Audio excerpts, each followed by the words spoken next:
Assalamualaikum warahmatullahi wabarakatuh. Anak-anak, bagaimana kabarnya anak-anak beserta keluarga di rumah hari ini? Masih sehat semua ya? Semoga kita semua tetap dalam keadaan sehat walafiat sehingga kita bisa melaksanakan pembelajaran seperti biasanya. Anak-anak, seperti biasa, sebelum pelajaran kita mulai, mari kita sama-sama membaca doa mau belajar dengan harapan semoga ilmu yang kita pelajari pada siang hari ini bisa bermanfaat. Mari bersama Bu Guru baca doanya. Bismillahirrahmanirrahim. Rabbi zidni ilma warzuqni fahma. Amin. Anak-anak, pada pagi hari ini kita mempelajari materi pada bab 2, yaitu mengenal nama-nama Allah dan kitab-kitabnya. Pada pagi hari ini kita fokus kepada mengenal kitab-kitab Allah karena kemarin kita sudah membahas tentang nama-nama Allah.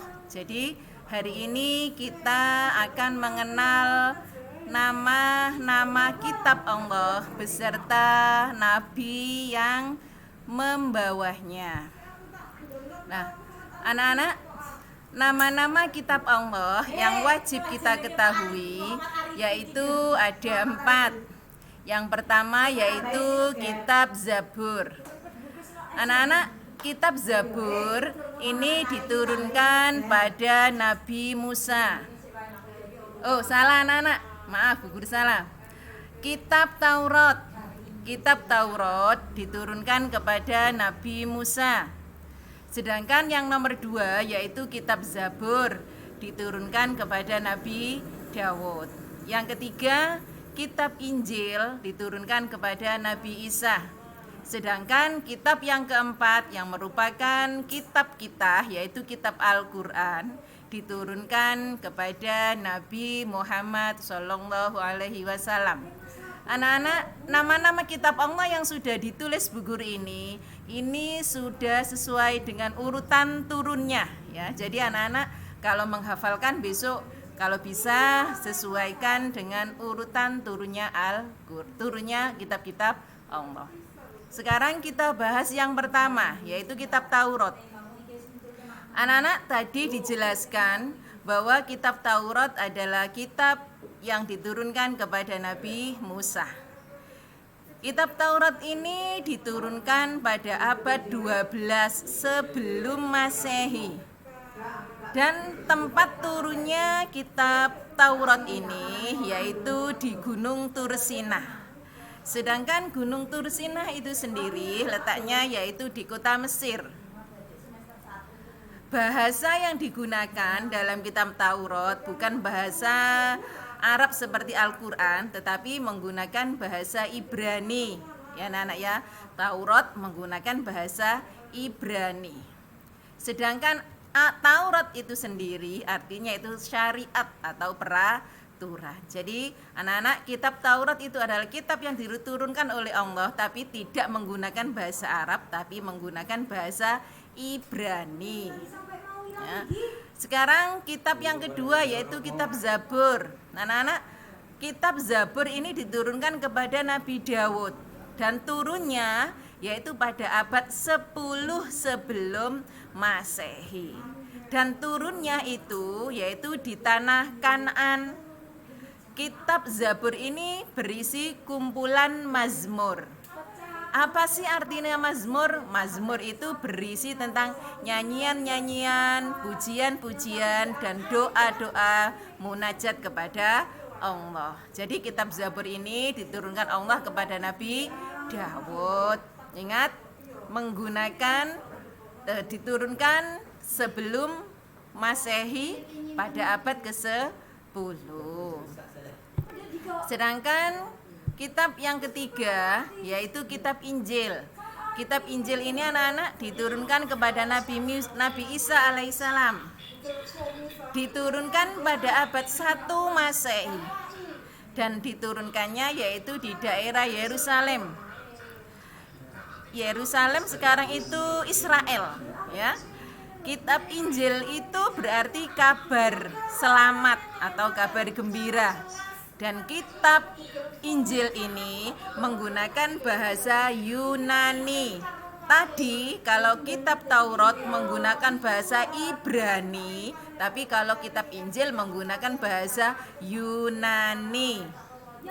Untuk kitab Taurat dan kitab Zabur sama-sama menggunakan bahasa Ibrani, ya. Harus diperhatikan anak-anak ya. Jadi beda antara kitab Taurat, Injil, Zabur berbeda-beda, ya. Beda tempat, beda nabi, juga beda bahasa, ya. Tapi kalau untuk Taurat dan Zabur menggunakan bahasa Ibrani, sedangkan untuk kitab Injil menggunakan bahasa Yunani. Nah, sekarang kitab yang sudah kita kenal dan kita baca setiap hari anak-anak yaitu kitab Al-Qur'an, karena memang menjadi kitab kita sebagai umat Islam. Yaitu kitab Al-Qur'an ini diturunkan kepada Nabi Muhammad dan diturunkannya pada abad 6 Masehi. Tempat turunnya di kota Makkah untuk yang pertama. Ya, jadi tempat turunnya Al-Qur'an ini bukan hanya di kota Mekah tapi juga di kota Madinah. Di sini ditulis Bu Guru di Makkah karena pertama kali turunnya di Makkah dan itu bertempat di Gua Hira, ya. Sedangkan peristiwa turunnya Al-Qur'an sendiri itu dinamakan Nuzulul Qur'an.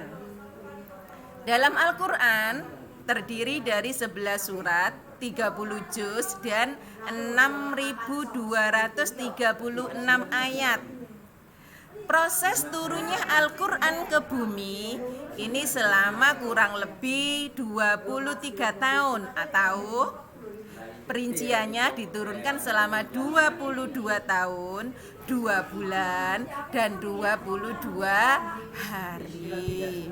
Nah, anak-anak, Al-Qur'an ini diturunkan kepada Nabi Muhammad itu ketika Nabi Muhammad waktu itu usia 40 tahun.